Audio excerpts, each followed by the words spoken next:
There's no glory to be found in an accolade, only obtainable through slaughter.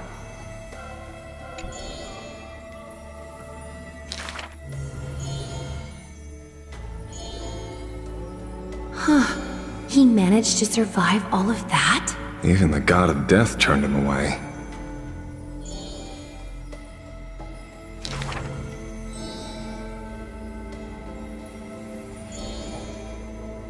Arrogant amateur historian.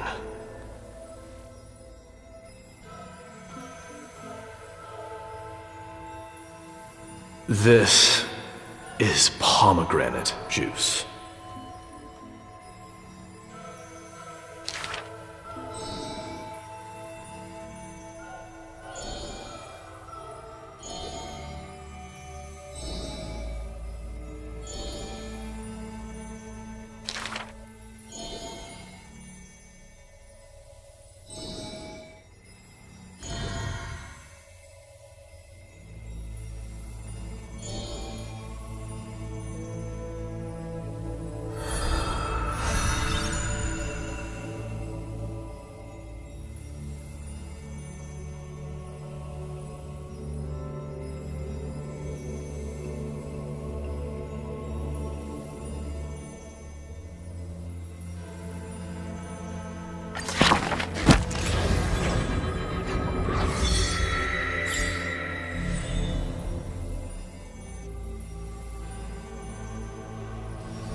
Mammy mem.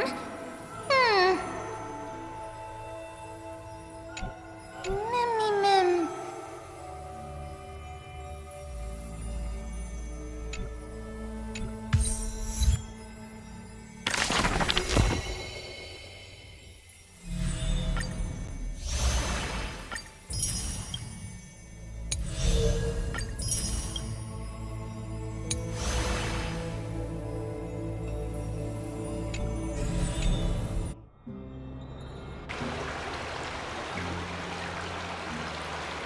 You should take this opportunity to rest, Lord Finon. The core flame ritual is tomorrow. Today, tomorrow, what difference does it make? It's always morning in Akima under Kethely's protection. So long as the light continues to shine this brightly, I won't be getting any sleep. Why force myself to shut my eyes when I can instead take this time to calm my mind and gather my thoughts? That counts as rest too.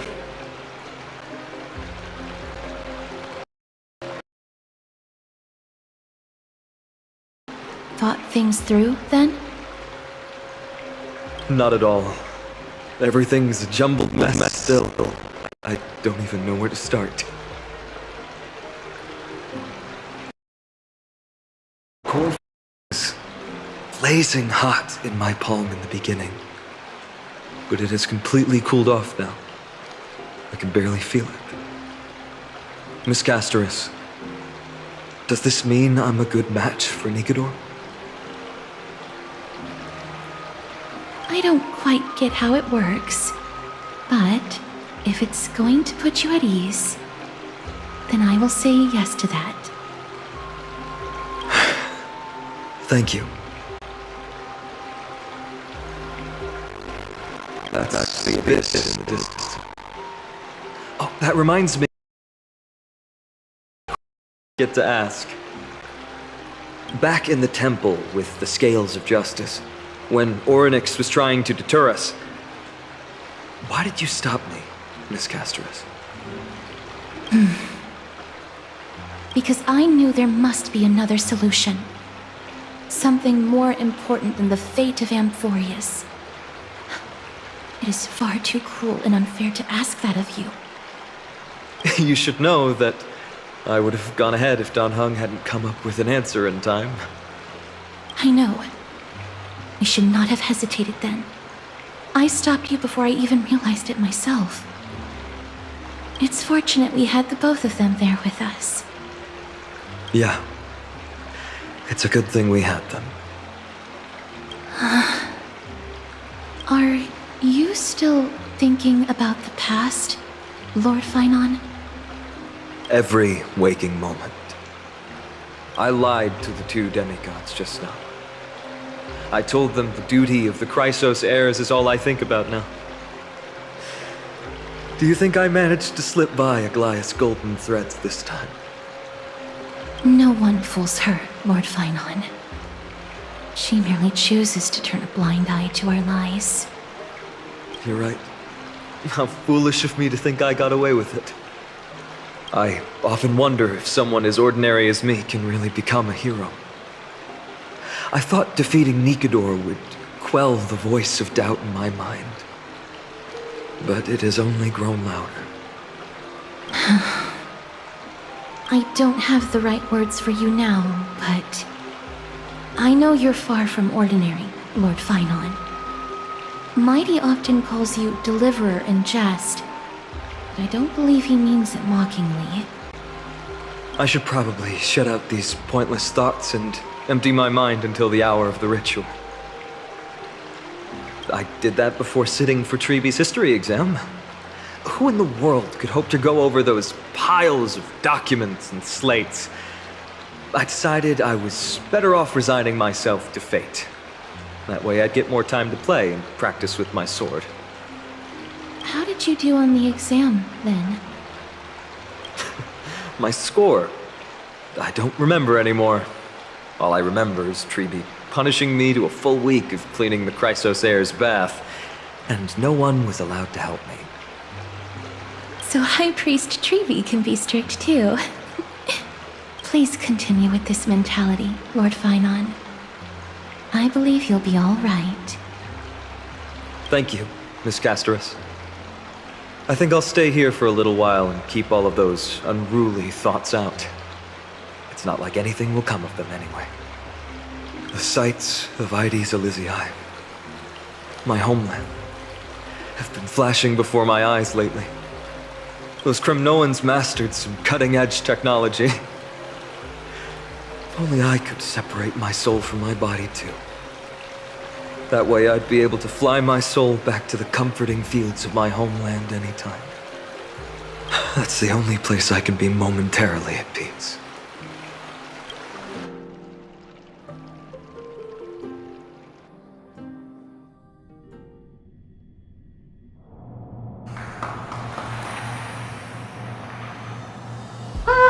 An utterly adventure. Feel free to replace blank with whatever description you see fit.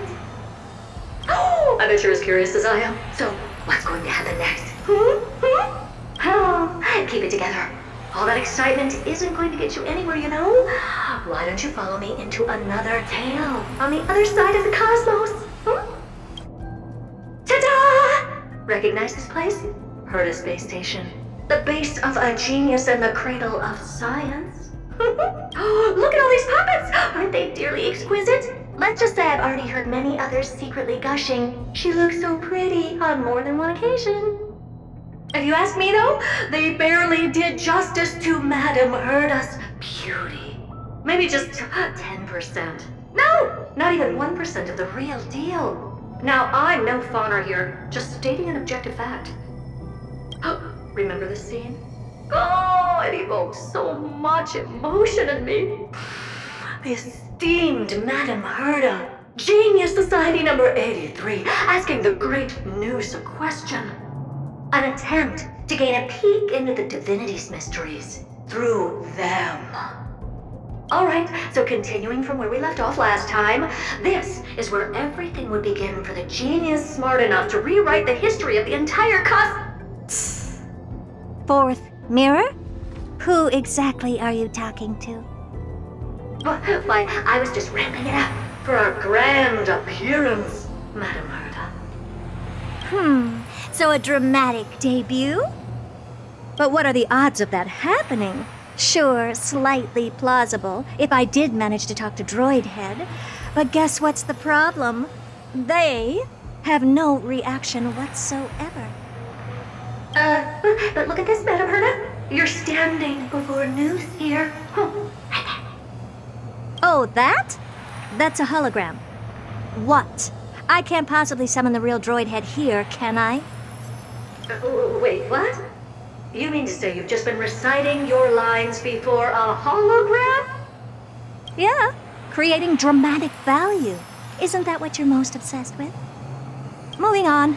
Don't try, but you wouldn't even begin to imagine how difficult it is to send a message to Noose. And I went all out for it.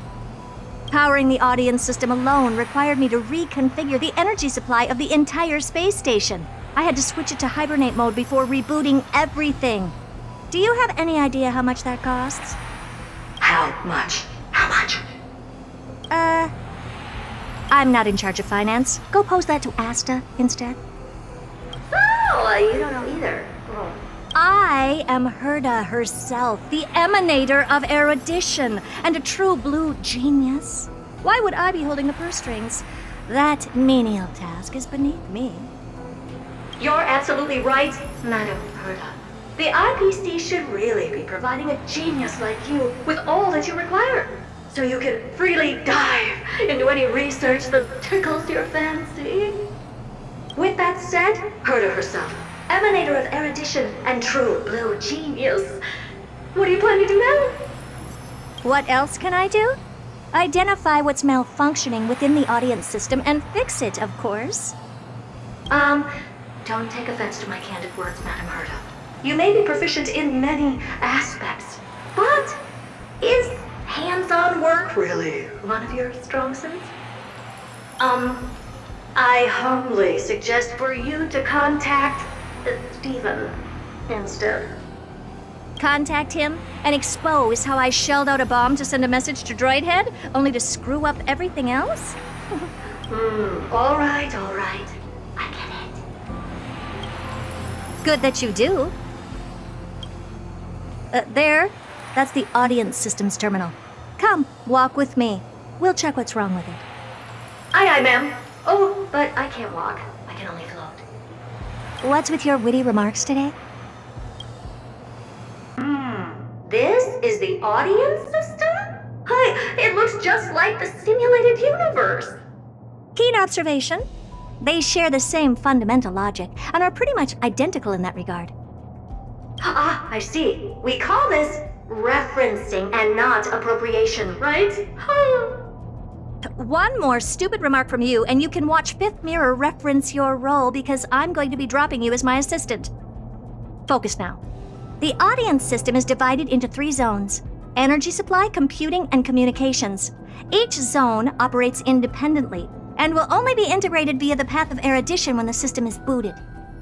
Sending a message to Droid Head involves more intricacies than you can imagine. If routine trials and maintenance on such an elaborately sophisticated system are already as bad as squaring circles, then it's no surprise for glitches like this to crop up. I see. So, Madam Herta, can you use your professional judgment to tell which zone the glitch is in? Of course, all 3. No sweat. They'll be up and running again after some simple technical tweaking. The 3 zones are compartmentalized, so we're going to have to troubleshoot them one at a time. Let's start with the energy supply zone. Get ready, and then we'll go over. I'm just a mirror, Madam Herta.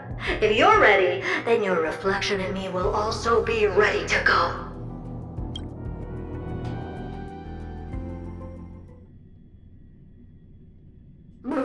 Brr, why is this energy supply zone so cold?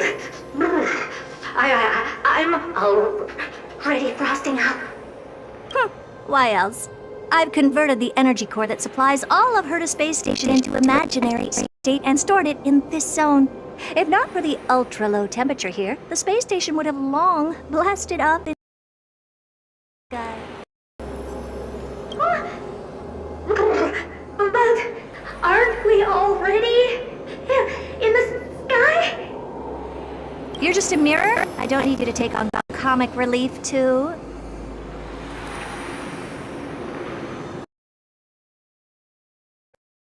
Where did those things come from? Corrupted data? Reanimated systemic rust? No, not likely. It can't be the Legion's second ambush, right? Whatever. We had to get rid of them anyway. All right, stay close and try to avoid shattering. What in the... How did all these disgusting bugs get in here?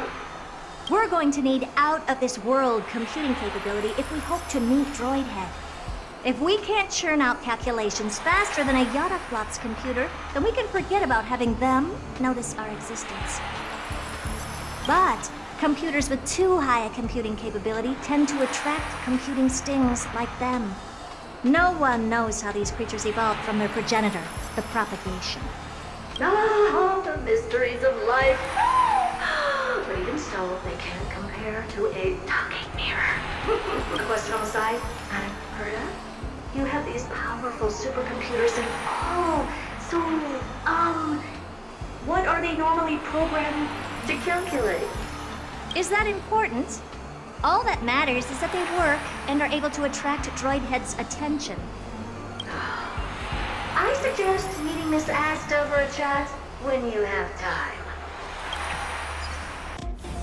Yeah, help me! Go from those bugs got onto my reflective surface!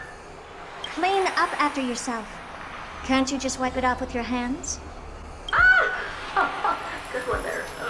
With those annoying bugs squashed, we're done fixing the computing zone too. These computers will get up to speed soon. Now we're just one final step away from requesting an audience with Droid Head. Our last stop is the communication zone? Oh? You have a good memory. Let's go see what's wrong in that zone. What's in here too, Madam Herta. Unsurprisingly, the communication zone is where a bridge for communication will be formed between Droid Head and the space station. Aggregating the path energy of the erudition, then firing a bond at the Eon. This is as good as tapping someone on the shoulder who's sure to turn back to look at you. Alas, our work is never this simple. Putting aside all that onerous legwork, a single glance from Droid Head could vaporize the entire space station if we're ill-prepared.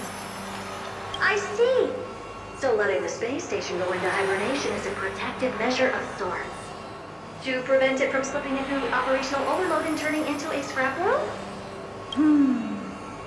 Very perceptive for a mirror. Mirror see. And here, mirror do. No, I neither have eyes nor ears. This dome seems to be functioning fine. These puppets are doing their job, and I don't see any obvious malfunction. Things may look fine only on the surface. Madam Herta, behind you. Huh? What does she want? Let me take a look. This puppet should be number 2757. How did you tell? Shh! Don't distract me when I'm checking the puppet's parameters. 2757. That's strange. What's wrong? Madam Herta? The replica personality module is off. Well, that can't be. This parameter is set to be enabled by default. And the utterly absurd module has also been disabled? Something's definitely wrong here. I checked a couple days ago and made sure every puppet has it switched on. The attack, anything, everything module. No, wait. Why do you even have such presets? Is enabled. Intruder detected. Trats. Come and help me, Mirror. Anything, everything, attack! Egad! What a close shave! But why are these remembrance names even showing up here? That's not the only one. Look at them. Number 7631 and number 10136 are affected too. Can't you do a factory reset on them? Sorry to disappoint. The absolutely not module has been enabled, so not even I get to bypass its permissions. Whoopsie. What were you really trying to achieve with these creations? Just some toys to amuse myself with. Finding the source of the corruption can wait. These puppets no longer have use now that I'm here. Take them all out. Defective goods ought to be sent back to the repair center. I urge you to go easy on them for the sake of the space station. Number 0988. The pride of my creations. Should I even be curious? Puppets before her were all as dull as brick walls, mundane and uninspired. I distinctly recall number 0988 being the first puppet I imbued with a magical surprise. Some other puppets that came later also got to enjoy similar privileges. Good to know. But did anyone ask? Fear not, Mirror. You have to remember that being a genius means you're destined to solve challenge after challenge. There's no time for rest. Can I just be on the sidelines this time? Pretty please. Oh, well, that was close. I almost shattered. But don't be melodramatic. Working even a single brain cell of mine to take out foes like her is an outright waste of my smarts. I take it we've taken care of the problems in all three zones? Does that mean? Not yet. There's something else we need to deal with. It seems we've had a little tag-along all this while. You've got quite the sharp eye, Madam Herta. Would you like us to help? Sure. Go ahead and summon the whole team forth, Mirror. Considering the gravity of our endeavor, we can't allow a little thief to spoil the show.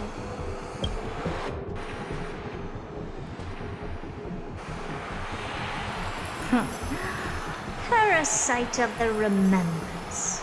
Do you truly think your atrocious disguise can outwit the keen sight of a genius like myself? Once you're reflected in my mirrors.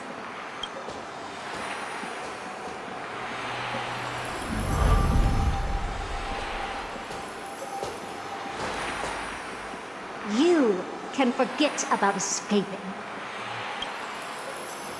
Oh dear, this is bad. Right, stay alive, and again, I can strive. Retreat into the memory zone for now.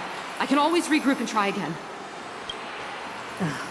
Someone hasn't been paying attention.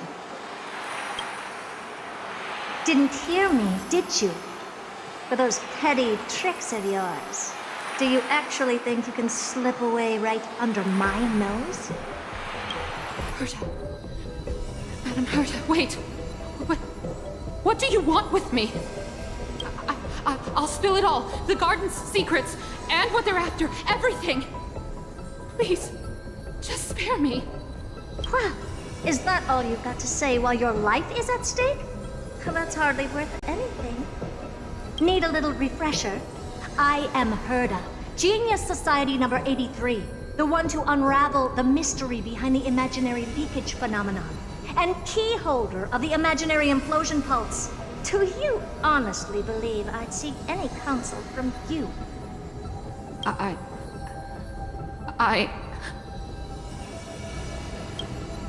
Hush now.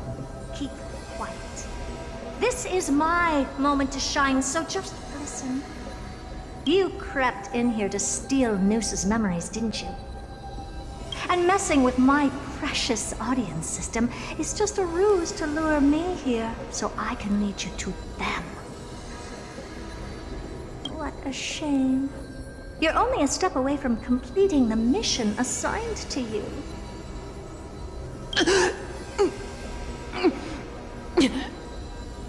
As if. Truth is, you never stood a chance from the get-go. Think I only have fourth mirror following me around? Oh, then you've let your guard down. Because her siblings have long been watching your every move. Now, let me think. What kind of punishment should I subject a brazen thief like you to? Oh, I know. You garden folk have a fondness for mirrors, huh? How about letting you enjoy some quality time with your favorite object? A mirror. As for the length of your punishment, let's keep it mildly punitive. How about 100th of a lifetime? That should be enough for some serious self-reflection. Oh, cheer up. You can still do your part for this world while trapped in a mirror. For all you know, your weak path energy could just help me get droid head looking this way. Oh, I should make myself clear. When I said 100th of a lifetime, I meant my lifetime.